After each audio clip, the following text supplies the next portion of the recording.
এত সুন্দর একটা বিকাল, এত সুন্দর একটা পরিবেশ আর এত সুন্দর একটা ওয়েদারে আজকে আমরা কই গেলাম, কি করলাম আর কোথায় গেলাম, এই জায়গাটা কোন জায়গা, সম্পূর্ণ ভিডিওটা আসলে তার নিয়ে। আশা করি আপনাদের সবার ভালো লাগবে। তাহলে চলেন শুরু করা যাক। আসসালামু আলাইকুম, দিস ইজ মি। আবারও চলে আসলাম নতুন আরেকটা ব্লগ নিয়ে। আমরা আজকে চলে যাচ্ছি 13 নম্বরের রেলওয়েতে ট্রেন দেখার জন্য। এর আগেও আমার পুরাতন কতগুলো ভিডিওতেও আছে, আমার ভাগ্নিরা মিলে আমরা ট্রেন দেখতে গিয়েছিলাম, কিন্তু ট্রেন দেখতে পারিনি। আজকে কথা বলতে বলতে কিন্তু চলে আসলাম 13 নম্বর রোডে ট্রেন দেখার জন্য।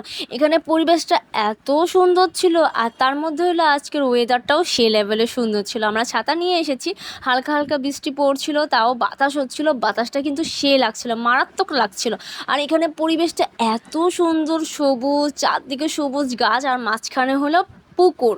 এত সুন্দর একটা ওয়েদার, মাশাল্লাহ মাশাল্লাহ, আমার কাছে কেন যেন অনেক ভালো লাগে। তার মধ্যে হলো ওই সাইডে হলো খামার, ওই যে গরু দেখা যাচ্ছে।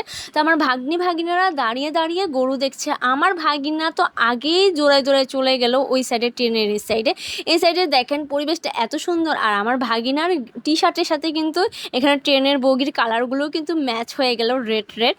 আমরা এখানে দাঁড়িয়ে কিছুক্ষণ ছবি তুললাম, তারপরে দাঁড়িয়েছিলাম, দাঁড়িয়ে পরিবেশটা উপভোগ করছিলাম, আর অনেক বাতাস ছিল।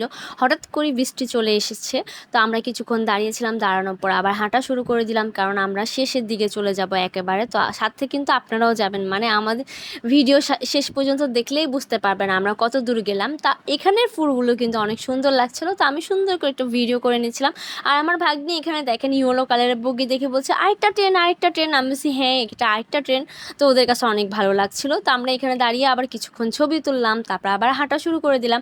আমার ভাগিনাকে দেখেন দেখাই যাচ্ছে না, ও আরও সামনে এগিয়ে গেল। ওকে বললাম দূরে যাইও না, কাছেই থাকো। তারপর বলছে আচ্ছা ঠিক আছে। তো আমরা এখানে দাঁড়িয়ে ছবি তুললাম, পরে ওকে ডাকি নিয়ে আসলাম। কিন্তু আমি এই বগিগুলোতে উঠাতে চাইছিলাম, কিন্তু পুলিশ বলল না, উঠতে দিবে না। পরে আমরা নিচে দাঁড়িয়ে ছবি তুললাম, ভিডিও করলাম, পরে হাঁটতে হাঁটতে চলে আসছি শেষ সীমানায়। এখানে হলো লাস্টে একটা ট্রেন যাচ্ছিল।